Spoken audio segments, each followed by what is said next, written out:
2025-26 విద్యా సంవత్సరంలో 10వ తరగతి పబ్లిక్ పరీక్షలు రాయబోయే విద్యార్థులు అంతమందికి కూడాను రాష్ట్ర ప్రభుత్వం డిసెంబర్ 6వ తారీఖు నుండి మార్చి 15 వరకు కూడాను 100 రోజుల యాక్షన్ ప్లాన్ అనేది రాష్ట్ర ప్రభుత్వం విడుదల చేయడం జరిగింది. దానిని అనుసరించి అన్ని పాఠశాలల్లో, అదేవిధంగా మా పాఠశాలలో కూడాను డిసెంబర్ 6వ తారీఖు నుండి ప్రతిరోజు ఉదయం 8 గంటల నుండి సాయంత్రం 5 గంటల వరకు కూడా ప్రత్యేక కాలనిర్ణయ పట్టికను అనుసరించి 10వ తరగతి విద్యార్థులకు పాఠ్యబోధన కొనసాగించడం జరుగుతుంది.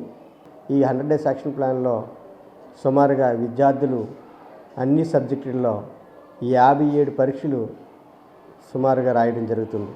57 పరీక్షలు విద్యార్థులు స్లిప్ టెస్టుల రూపంలో రాయడం మూలంగా జరగబోయే పబ్లిక్ పరీక్షలు అనేవి ప్రతి విద్యార్థి సులువుగా, ఏ విధమైన భయాందోళనకు గురి కాకుండా, ఏ విధమైన టెన్షన్కు గురి కాకుండా తన యొక్క రాయబోయే పబ్లిక్ పరీక్షల్లో మంచి రిజల్ట్ను సాధించడానికి ఇది ఎంతగానో ఉపయోగపడుతుంది.